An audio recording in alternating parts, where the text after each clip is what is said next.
and gentlemen, it is such an honor to be here with you today. I promise I will be quick because I know we have business to take care of. So let me begin by thanking some people.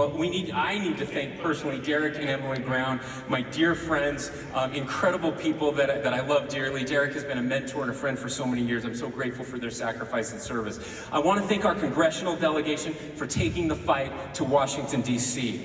I want to thank our legislature here in the state of Utah. Much of the accomplishments that I will share with you today are a direct result of the actions that they have taken as we have worked together in tandem.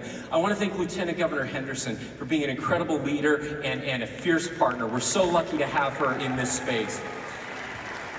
But mostly, I want to thank you, the delegates, doing the real work on the ground. You carried us to victory last year. You have worked side by side to make sure that Republicans are winning elections here in the state of Utah. You were here on a beautiful Saturday when you could have been doing lots of other things. Thank you for your dedication and service to our party. We're grateful for your service. Now, we made a few promises during our campaign, and I just want to check a couple of those with you to let you know that we have followed through on those promises. First of all, we promised to protect the Second Amendment and implement constitutional carry for the first time in our state, and we did that.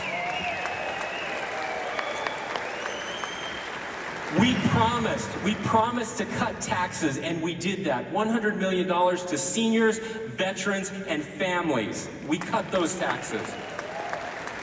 We promised to reduce government, and we recently signed bills consolidating 5 separate agencies. We cut regulations, and we built our rainy day fund to over $1 billion for the first time in our state's history. We're prepared for the future. Now, I have to talk about the pandemic because that's what's been in our lives for the past year. And my heart goes out. Everyone in here knows someone who lost their life to the pandemic. To those of you who have lost loved ones, including my family, our heart goes out to you. It's been a terrible year for so many people.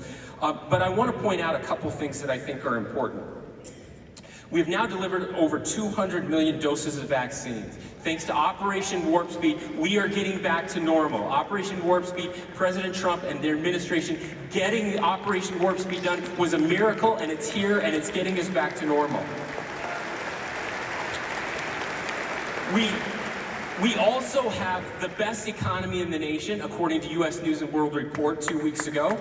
And we are one of only 2 states that had positive job growth over the past year. One of only 2 states that we were able to do that. Now look, I know some of you hate me for some of the decisions that have been made, okay? And we have not been perfect. We have not been perfect in everything we've done, but I'm here to tell those of you that hate me one thing, okay? There have been a couple things, there have been some metrics that were taken. Other people did this, not me, okay? If you take the state with the lowest unemployment, the state with kids in school for the most days, and the best economy in the nation, and the lowest fatality rates. You put those 3 things together, there is only one state that comes out on top, and that is the state of Utah.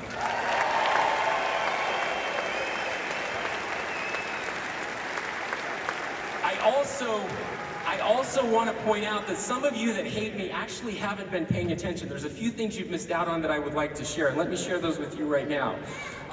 We have banned government vaccine passports in the state. We were one of the first states to do that, and most of you don't even know it happened. We also have had 0 restrictions on any religious gatherings since clear back in October. So if churches and temples are closed, it has nothing to do with the state, okay? We have no restrictions on religious gatherings in the state of Utah.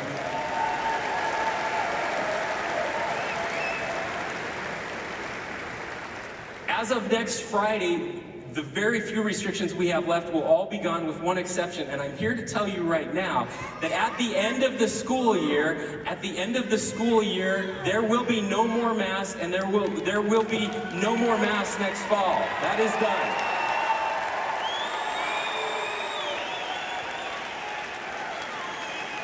Now, let me close. Let me close here because I want to say something else. This is a warning to our party. We have I've been traveling the state and I've been talking to young people. We are losing young people in the Republican Party at an alarming and historic rate. And as I talk to them and I ask them, why are you leaving? Why won't you join the Republican Party? What I hear from them over and over again, is that they believe that we are a selfish party. Now, some of that is because of the media. Some of that is because of the lies that are told by Democrats. Some of it, though, is because of the way we act. Now, let me share with you, I want to share with you just my closing words from my State of the State speech. I said this: I spent a great deal talking about the fixes that we need to make in our foundation. But let me be clear, government was never designed to solve all of our problems. I don't mean that as a partisan or political statement, but as something I have seen up close and personal for many years. The founders of our state and nation understood this. It's not government that makes our country special. It's volunteer organizations and churches, philanthropists and neighbors taking care of each other and solving problems so government doesn't have to.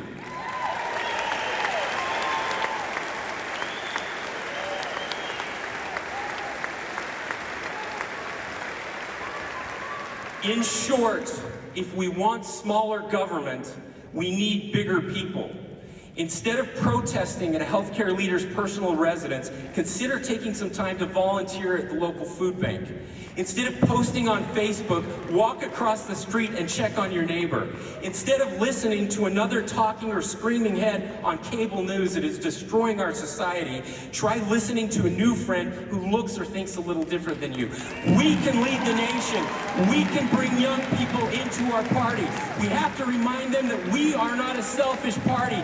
We care about other people, and it's time we act like it. Utah is the place where that can happen. God bless Utah, and God bless the United States of America.